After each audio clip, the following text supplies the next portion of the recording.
It's no exaggeration to say that Hodinkee is likely the most influential voice in watches to ever exist.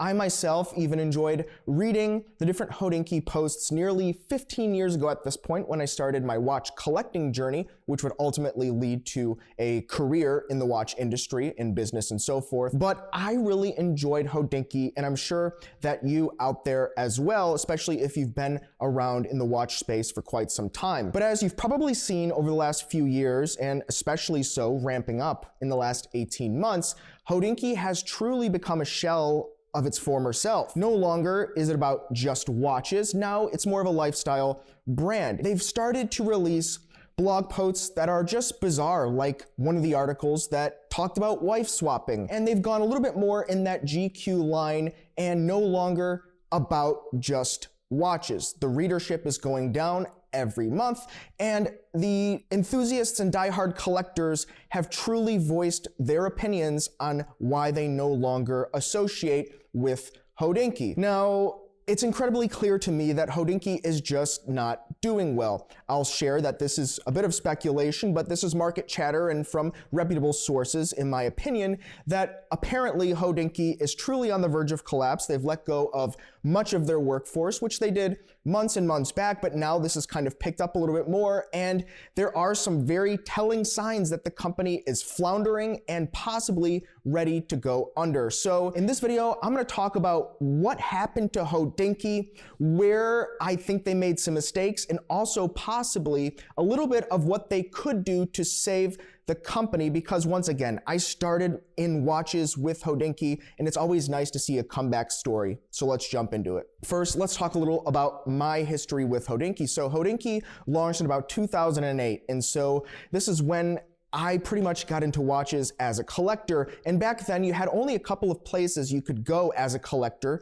to not only chat with others, think the time zone boards, the Watch You Seek forums, but also to learn about watches. Truly, in the last 15 years, so much information about watches has been put online. Before, it was just a couple of books written by a handful of people, including the Mondani collection and so many others, the authors. They would write these books.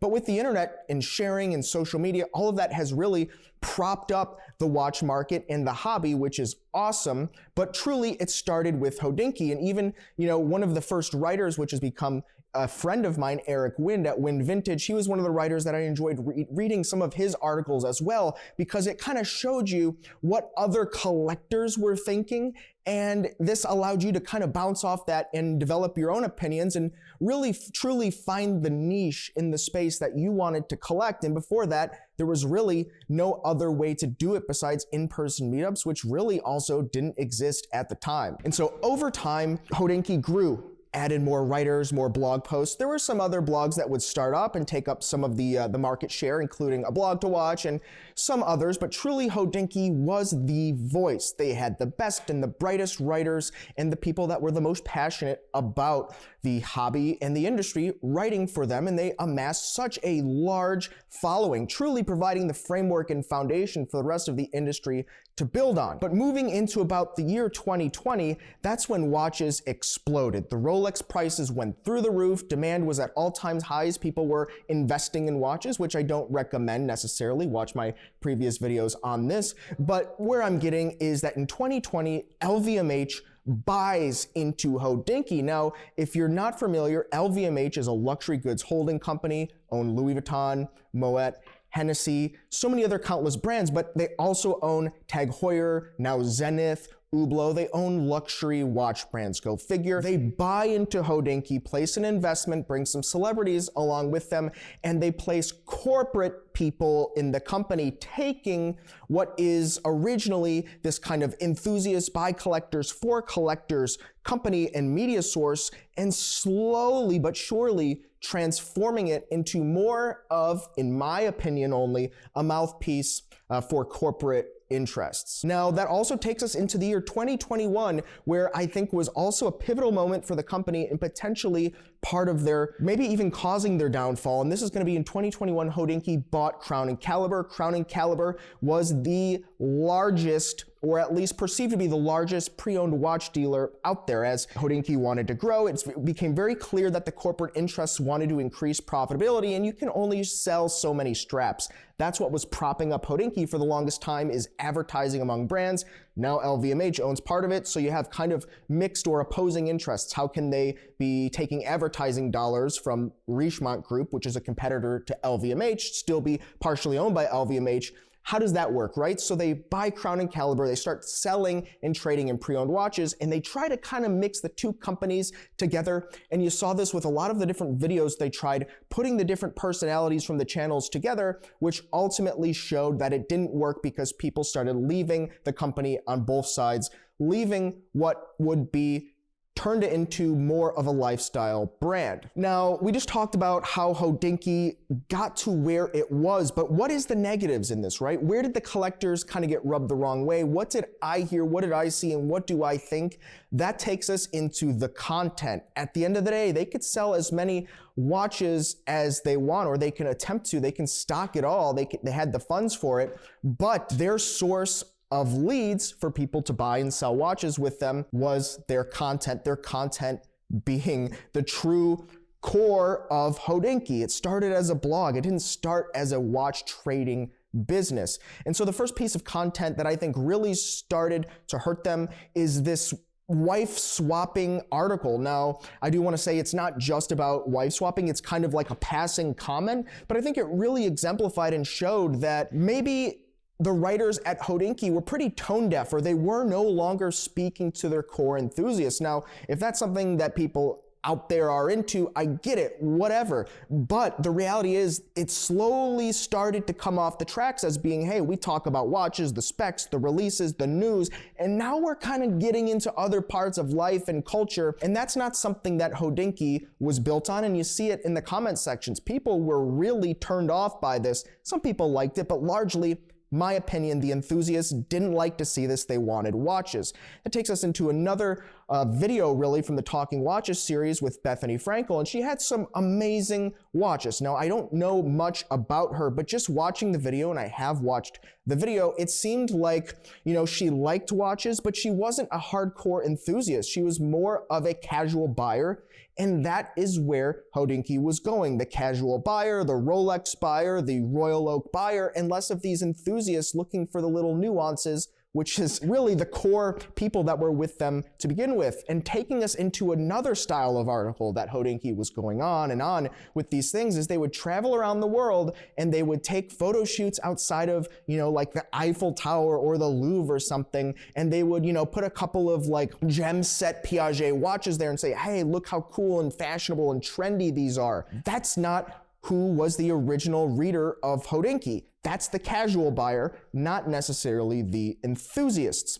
Moving on, look at this article here from Chopart. They are showing you how you should style the Chopart Alpine Eagle. Okay, I can tell you, I have never seen a watch buyer look like this. That's all I can say. I'm not saying this person shouldn't have a watch. I mean, looks good on them. But working with the thousands of collectors when I was part of Del Rey Watch, one of the founders, I've never seen or heard of someone like this buying the watches. I think this was more in the vein of style and fashion, which nothing against it, just not the core readership that helped to build such a powerhouse brand. I think that it's very clear, please leave in the comment section below if you agree or disagree, that Hodinkee's content started to show that they were more of a lifestyle brand, more trying to appeal to everyone and not appeal to the core foundation of enthusiasts and the actual people that would want to spend money with them, either by viewing, through advertising, or through their shop online. It became more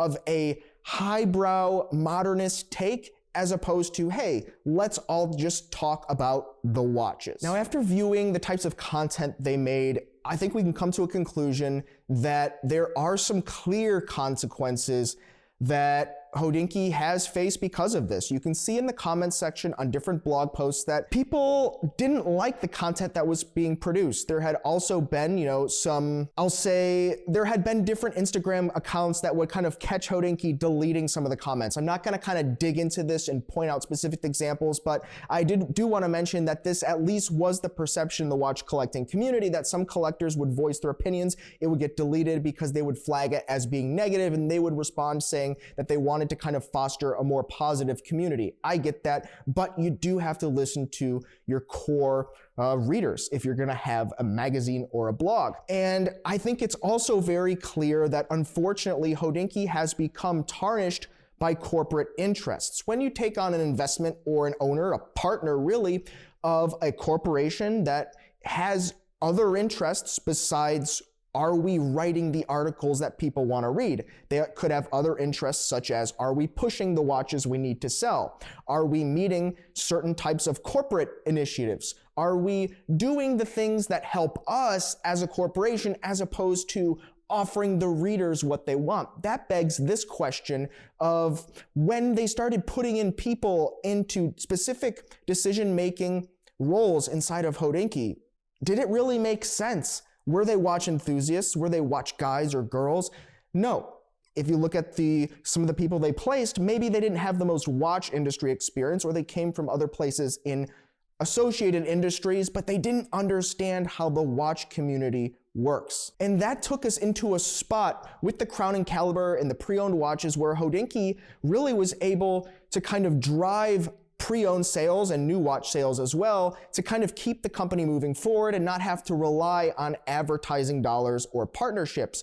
But with the pullback in the watch market, that became a little bit difficult, if not very difficult. It's very easy to sell Rolex watches pre-owned when you have the largest blog and everyone wants to buy a Rolex watch. But when you have a pullback from the casual buyers not wanting to buy as many Rolex watches or other blue chip brands, for example, you're left with the enthusiasts. I can tell you that at Delray Watch, now sales are higher than ever. I'm no longer a part of the company, but I can tell you that sales are higher than ever. They were higher than ever at the time that I left. And meanwhile, the companies and the brands that focused on the casual buyers now are struggling because they didn't continue to cater to the enthusiasts. In a down market, it's the enthusiasts that still continue to buy, sell, trade, and read your blog, and not the casual buyers who were just following a trend. Maybe they liked it, maybe they didn't, but now they're on to the next thing. This means a couple of things, I think, here, and some takeaways that I think are very important and interesting for us to note as watch enthusiasts. Without a core and strong customer base,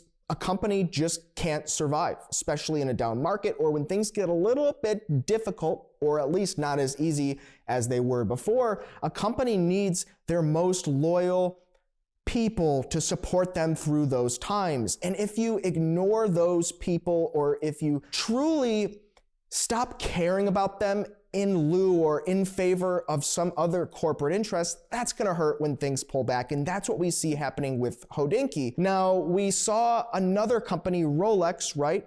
We saw Rolex finally listen to the collectors. They're building a new production facility to try their best to meet demands. They're a large company, so it's a little bit slow to do these things. They can't just turn up the production switch, but they're at least trying. And it took them a few years, but they also at least heard the cries of the collectors saying, hey, I go into an empty shelf store. They have the demo model. Sure, it's not what collectors want, but at least they tried.